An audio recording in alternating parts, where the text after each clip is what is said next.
I want to tell you about a man who held a measuring tape against something he was told never existed. His name was Gideon Mowry. He was born in 1858. By the autumn of 1897, he was a grading foreman on a rail line cutting west across the Nebraska Prairie, north of the Platte, where the Loess hills roll down toward the river and the grass runs to the edge of the sky. He was 39 years old. His hands were cracked from the sun and the wire and the iron. He could read a survey stake the way you read a clock. On a cold morning that fall, his crew was cutting a grade through a low embankment. A scraper crew, a team of mules, a boar set to break the high ground down to the level of the road. And the boar hit bone, not buffalo. He knew buffalo. He had pulled buffalo skulls out of that ground his whole working life. Not horse, not man. The thing the iron struck was set deep in the loess, below the frost line, packed in a clay that had no business holding a body. And when his men opened the cut and stood back from it, Gideon Mowry took off his hat. He did not write down what it was. He was careful even then. He wrote down what he measured. He wrote down where it lay. He wrote down the men who came for it. And then the line moved on, and the cut was filled, and the report was never filed. Hold on to this morning, the cold, the mules, the boar that hit bone, because everything I am going to tell you for the next half hour begins here, in a grading cut on the Nebraska Prairie, with a foreman holding his hat in his hands. This is the story of what Gideon Mowry cut through in 1897, and the story of why you were never supposed to hear it. I need to be honest with you about what is at stake before we go any further. I am not going to hand you a skull. I cannot. The thing Gideon Mowry measured left that cut in a crate, and where it went after that is the question this whole investigation turns on. What I have is his word, a foreman's journal, kept in a hand that learned to write late and never grew easy with it, set down at night, page by page, and then closed and put away and lost for 90 years. That is the kind of record they count on you ignoring. A working man's diary, no degree behind it, no museum stamp, easy to wave off. So before you decide what to believe, give me your attention, not your agreement, your attention. If you ride along to the end of this, you will have the survey coordinates, the rail mile marker, the measurements in his own hand, and the names of the men who took the find away. Then you can judge for yourself. And if you want the rest of these investigations, because this is one of many, and the others are worse, subscribe. I am building an archive of the witnesses nobody filed. Mowry is one, there are more now. Let me show you the doorway I came through. The journal came to me the long way, the way these things always do. It surfaced in 1988, not in an auction house, not in a museum, in a farmhouse in central Nebraska, in a cedar chest, among a dead woman's things. The woman was Eleanor Mowry Vance. She was Gideon Mowry's daughter, and she had kept her father's journal for the whole of her long life, and she died at 91 without ever showing it to anyone who would have known what it was. Her grandson found it. He was clearing the house. He nearly threw it in the burn barrel with the seed catalogs and the church bulletins. It was a cheap thing, a railroad ledger, the kind a foreman drew his crew's hours in. The columns ruled for wages and days. Gideon had used the back third of it, where the wage columns ran out, to write the things he could not say out loud. The front of the ledger is exactly what it claims to be: crew rosters, names, the pay. You can match those names to the line. That is what makes the back of the ledger so hard to dismiss. The same hand, the same ink, the same dust ground into the spine. A man does not forge the front of a payroll ledger across 2 years of honest entries just to plant a lie in the back. And in the back, in that careful, late-learned hand, Gideon Mowry wrote a single sentence at the top of the first used page. I am setting this down because I held the tape to it myself, and a man should not carry that alone to the grave. That is the doorway. I went through it. Let me take you through it too. But first you have to meet him. because the whole weight of this hangs on one thing, whether you can trust the man holding the tape. Gideon Mowry was not a dreamer. I want that clear, because the easiest way to dismiss a witness is to call him imaginative, and Gideon Mowry was the least imaginative man you could find on a rail line. He was born in 1858 in Ohio, the third son of a wheelwright, in a house with a dirt floor and a Bible and not much else. He learned his letters late, from a circuit preacher, and he never trusted them fully. He counted better than he spelled, and he trusted a number the way some men trust scripture. By the time he was 20, he had gone west to work the lines, because the lines paid, and a third son with no land takes the work that pays. He was a grader, then a straw boss, then a foreman. He ran a grading crew, which is the unglamorous work nobody writes songs about. The men who came before the rail, who cut the high ground down and built the low ground up, who made the prairie lie flat enough for steel. The Casement brothers had built the great line across this same prairie a generation before him, and Gideon had grown up on the stories, and now he was doing the same low, hard, exacting work on a branch that fed it.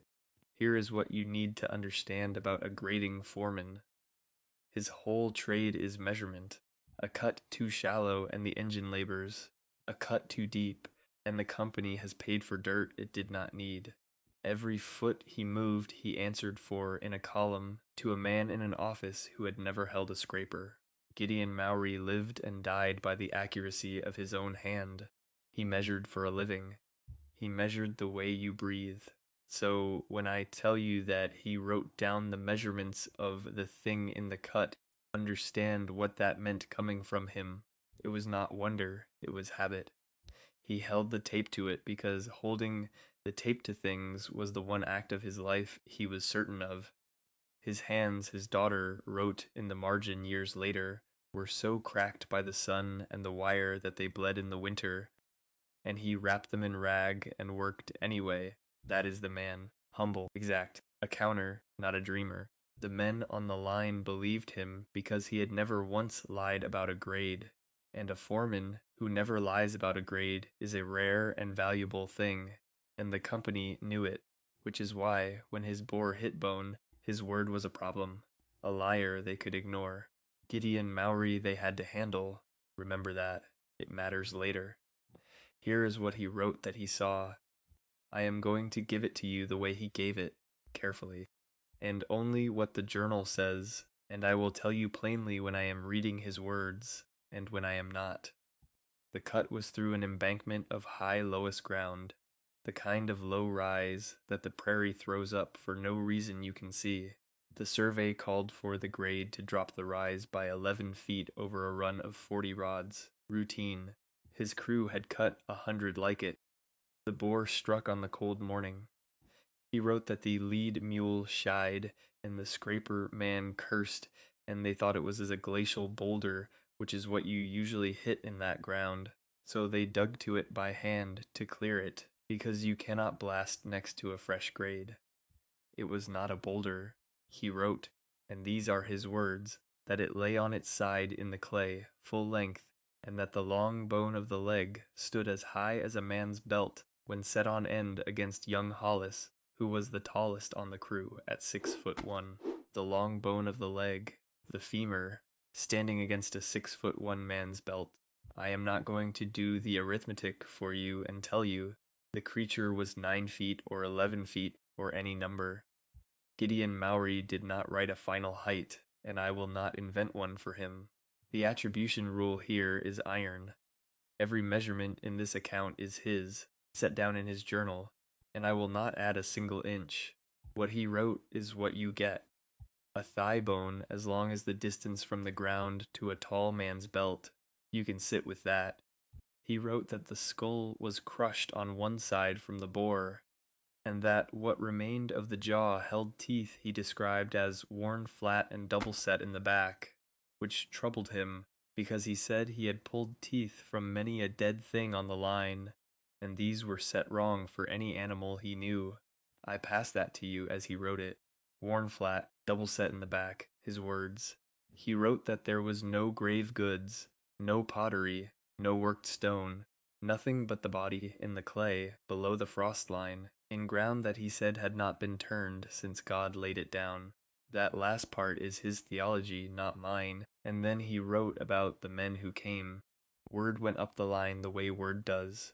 By the second day a man came out from the division office, and with him 2 men Gideon did not know, in town coats, not rail clothes, who he wrote arrived by a special, and carried a letter that the division man read and went pale over.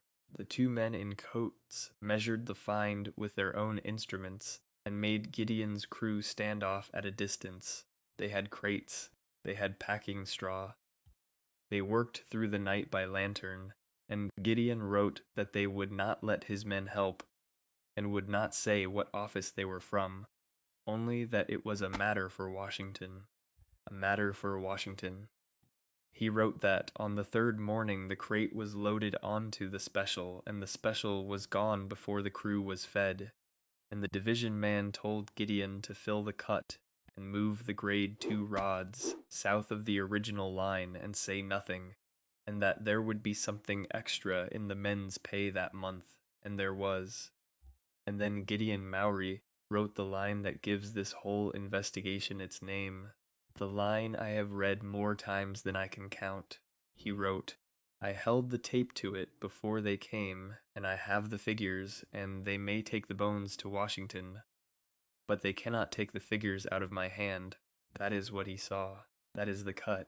That is the embankment, the femur against young Hollis, the double-set teeth, the men in town coats, the crate, the special, the extra in the pay, and the Phil ordered 2 rods south.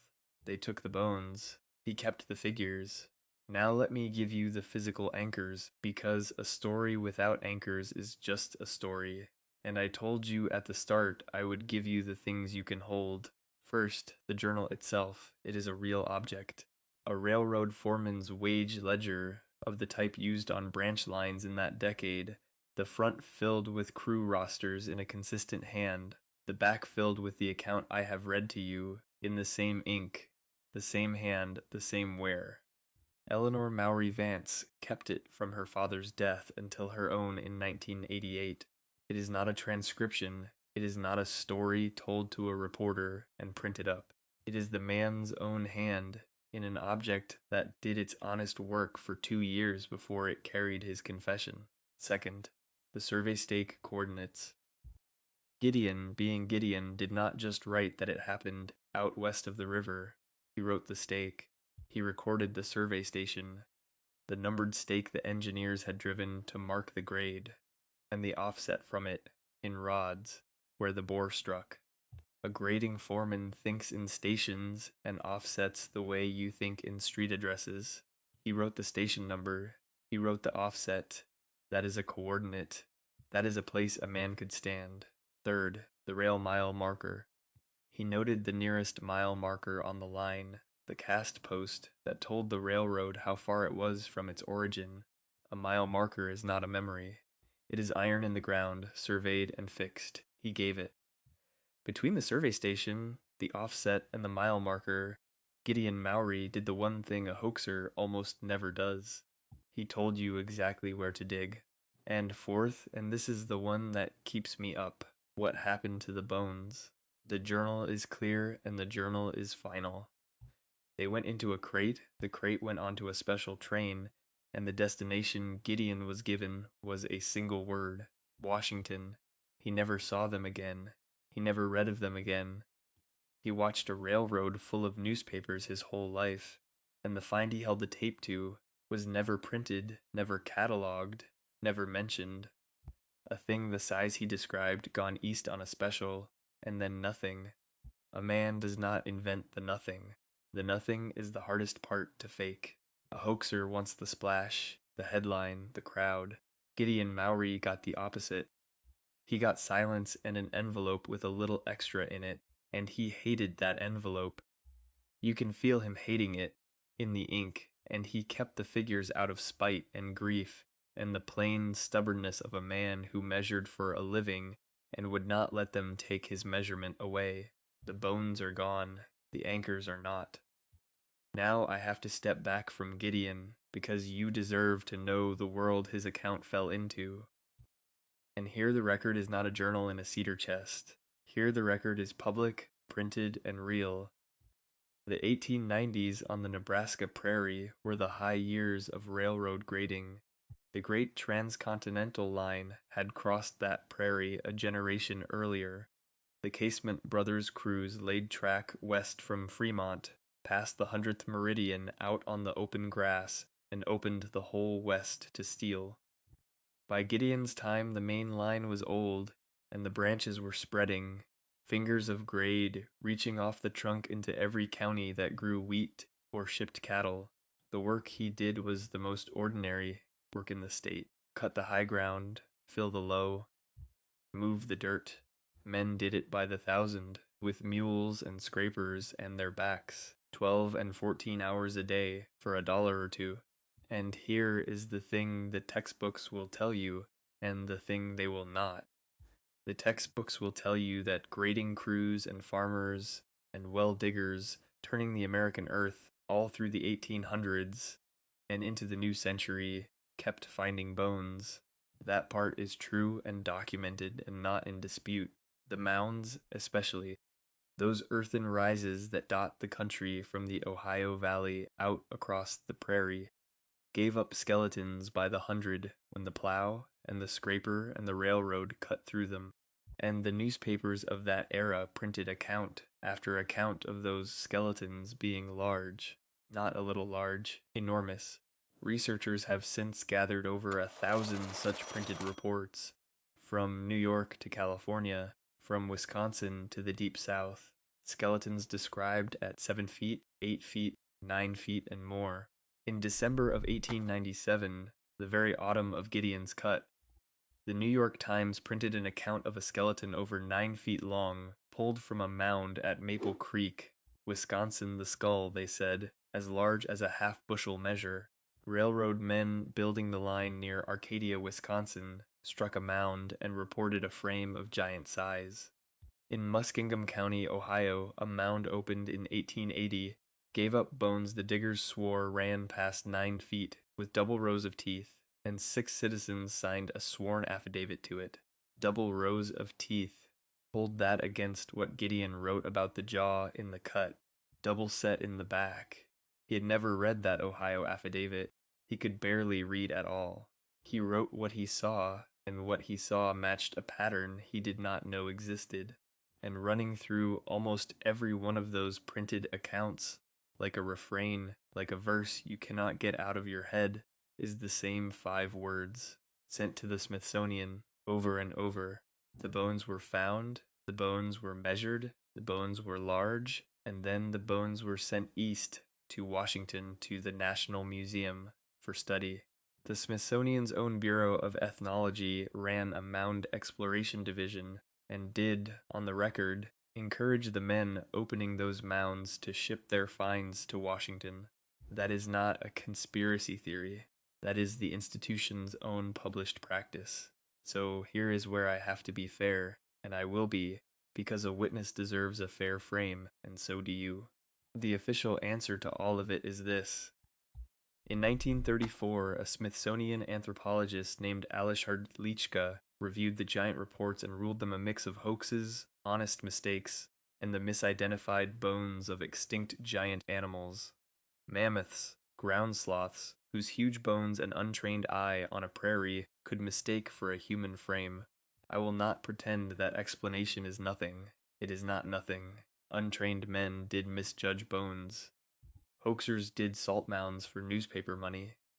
I refuse to insult your intelligence by pretending every one of 1,000 accounts is gospel. That is the lazy thing to do, and I will not do it. But I will say this, and I will say it plainly.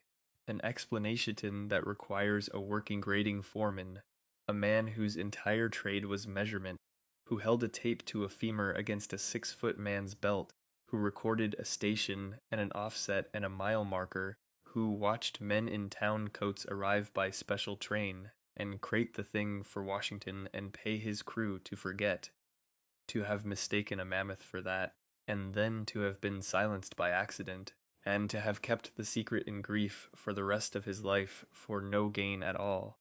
That explanation asks me to believe in a coincidence the size of the thing in the cut. I held the tape to it myself, he wrote. I am not ready to call Gideon Mowry a fool, not yet. Hear the rest first. Because the suppression is its own evidence. Look at the shape of it. A find that large in that decade should have been a sensation. A 9-foot frame in a Nebraska grading cut would have filled every paper from Omaha to the coast. The Maple Creek skeleton made the New York Times. The Arcadia mound made the regional press. Giants sold papers. Editors loved them. So where is Gideon Mowry's giant? It is nowhere. There is no clipping. There is no notice in the division records that survive. There is no entry in any museum catalog that anyone has matched to it.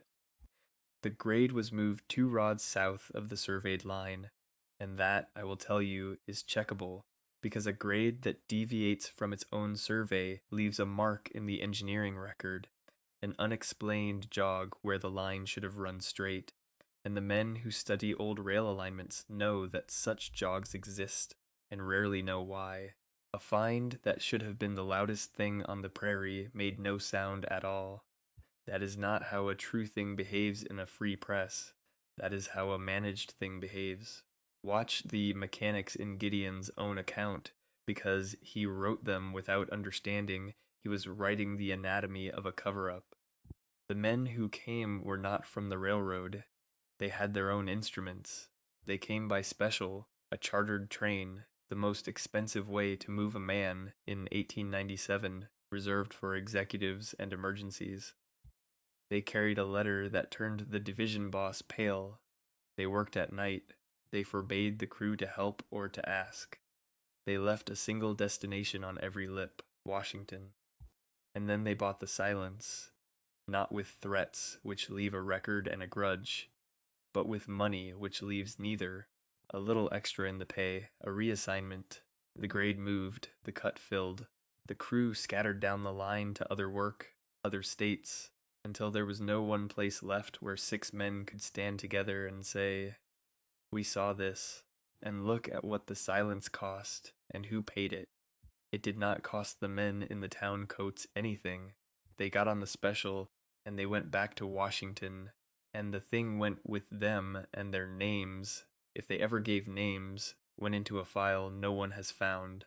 The cost fell on the men who stayed, on the scraper crew who got an extra $1 and a transfer to a grade 2 counties over, on young Hollis, against whose belt the great bone had stood, who shipped out west and is just a roster name now, on the division man who carried a letter that turned him pale, and then carried the order to forget it for the rest of his career, and on Gideon, who got the worst of it, because he was the one who measured, and a man who has held a tape to a thing cannot unknow its length. The others could half believe they had seen a big horse. Gideon had the figures. The figures would not let him rest. Gideon felt it. You can read him feeling it. He wrote that the extra pay sat ill with him, and that he gave a part of it to the church because he did not want money for it. He wrote that he asked the division man, years later, what office those men had been from, and the division man told him he had been instructed not to recall, and that Gideon would do well to do the same. Instructed not to recall, that is the sentence, that is the machine. A man told officially to forget, and most men do, because forgetting is paid for and remembering is not, and a foreman with a family and a wage and cracked bleeding hands has every reason in the world to take the envelope and move 2 rods south and shut the ledger. Gideon Mowry took the envelope, and then he opened the ledger to the back, where the wage columns ran out, and he wrote it down anyway. He could not stop them taking the bones. He could refuse to let them take the truth. That was the only power a grading foreman had, and he used it, alone, at night, in a hand that never grew easy, and he hid it where it would not be found until everyone who could be hurt by it was dead. That is not the behavior of a hoaxer. That is the behavior of a witness, and he is not alone. That is the part that turns my stomach and steadies my resolve at the same time. Gideon Mowry fits a pattern, and the pattern has names and years and places, and I am going to give them to you, so you understand this was never one strange morning in Nebraska, Arcadia, Wisconsin. Railroad workers cutting a line struck an Indian mound and pulled from it a skeleton of such size, the report said, that the frame must have been a giant's. Railroad men a grading cut, a mound. The same trade, the same act, the same find as Gideon's, in a different state. Maple Creek, Wisconsin, December 1897, the same autumn as Nebraska. A skeleton from a mound reported at over 9 feet, the skull the size of a half-bushel measure, the account printed in the New York Times itself, not a tabloid, the paper of record, Muskingum County, Ohio, 1880.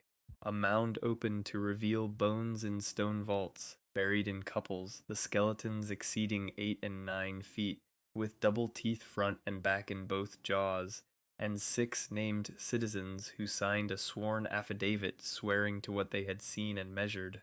Sworn men, a legal oath. Double teeth again, Lake Delavan, Wisconsin, 1912. A single great mound on a lake farm gave up 18 individuals, the report said, between 7 and 10 feet, with 6 fingers to a hand and 6 toes to a foot, and double rows of teeth in elongated skulls. And the one that sits closest to Gideon's. Green Bay and Winona Line, Wisconsin. Railroad workers driving a grade struck a mound near the right-of-way, and out of it came a frame they swore was a giant's. Not a farmer digging a cellar, not a curiosity seeker, but a working grading crew on a rail line, doing the exact work Gideon did, hitting the exact thing Gideon hit. Read that one, and then read Gideon's again. The trade matches, the act matches, the thing in the ground matches. The only difference is that the Green Bay crew told a reporter, and Gideon told a ledger he hid for 90 years. 5 accounts now. Wisconsin 3 times, Ohio, and Gideon's Nebraska, spanning 1880 to 1912. Railroad cuts and mound diggings and lake farms. Different men, different decades, who never met and never read each other. And the same skeleton keeps coming out of the ground. Large, worn or doubled teeth. And then, again and again, the same 5 words, like a bell tolling under all of it, sent to the Smithsonian now. The official frame says these are independent hoaxes and errors, each one separately a mammoth or a fraud, and that the resemblance between them is coincidence and the appetite of editors for tall tales. And I have already granted you that some of them surely were exactly that. But Gideon Mowry did not give his account to an editor. He gave it to no one. He hid it. A man does not hoax in secret. A hoax wants a reader. Gideon's account had no reader for 90 years, which means it was never a hoax. It was a confession, and a confession that matches, point for point, double tooth for double tooth, Washington for Washington. A pattern the confessor did not know he was matching. That is the difference between a story and a witness. A story repeats what it has heard. A witness repeats only what he saw, and when a hidden witness, who heard nothing, matches the public pattern anyway, the pattern stops being a rumor and starts being a wound. So I want to refuse something out loud before you go. I refuse to call Gideon Mowry a liar. I have read his hand.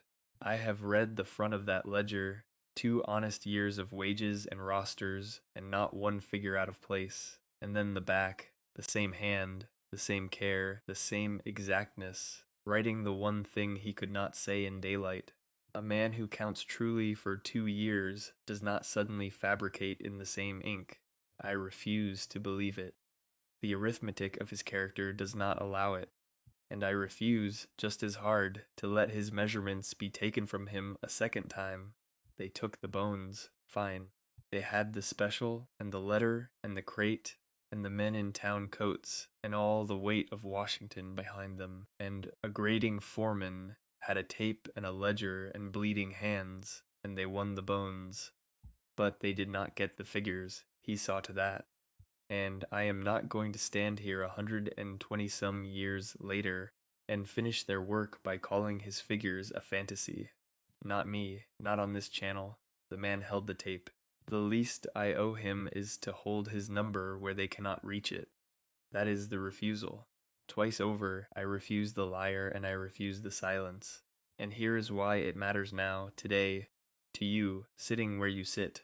The grade is still out there. The line was moved 2 rods south of the survey, and that jog is still in the ground, and the fill over the original cut is still in the ground, and somewhere below the frost line, in that loess, if Gideon Mowry told the truth, and I believe he did, there is still the rest of what the bore did not strike. They crated what was exposed. They worked 3 nights. They did not excavate a county. A grading crew clears what blocks the grade and no more. Whatever lay beyond the cut, in the unbroken clay he said had never been turned since God laid it down, is where Gideon's men stopped digging. It is still there. The station number is in the journal. The offset is in the journal. The mile marker is in the journal. The place a man could stand is written in a foreman's hand in a cedar chest ledger. And the only reason no one has stood there is that for 90 years no one knew the journal existed, and now you do. The bones went to Washington, the map stayed in Nebraska. So, let me leave you where I started, with the man. Gideon Mowry died in 1931, 3 years before a Smithsonian curator would rule, in an office 1,000 miles from that prairie, that everything men like Gideon had ever pulled from the American earth was a mistake or a fraud. He did not live to be told he was a fool. His daughter Eleanor lived to be 91 and kept his ledger and never once, to anyone who knew, called her father a liar. She wrote in the margin in her own old hand, beside the account. He never told a thing that was not so. I kept this because he asked me to keep it. She kept it. Her grandson nearly burned it. It survived by inches, the way the truth usually does. One careless morning away from the burn barrel, and then it was in my hands, and now it is in your ears. And the man who held the tape has finally been heard. They took his bones. They could not take his figures. And they could not, in the end, take his daughter's word, or her grandson's hesitation at the burn barrel, or the plain stubborn fact that a working man wrote down the truth and hid it where time, not Washington, would decide its fate. I told you at the start I would not hand you a skull, and I have not. I have handed you something I trust more. A foreman's word, anchored to a station and an offset and a mile marker, matching a pattern across 4 states and 3 decades that he never read and could not have known. You can call that nothing. The men in the town coats would want you to. I will not. Because the archive was never destroyed. It was only buried. It was buried 2 rods south of a survey line on the Nebraska Prairie. It was buried in a cedar chest for 90 years. It is buried, still, below the frost line, in clay he said had never been turned. And buried things, given a witness honest enough and a record stubborn enough, come back up. Gideon Mowry made sure of his. Next week we go to the water. There is a lighthouse keeper who in 1903 sat down at the end of a long night and logged. In the official book, in the language of a man trying not to be thought mad, something he watched, walking the tide line below his light. He had no reason to write it. It cost him to write it. And he wrote it anyway, the way Gideon did, because some men cannot let a thing they saw go unrecorded. I have found his log. Subscribe, and I will read it to you. The archive was never destroyed. It was only buried.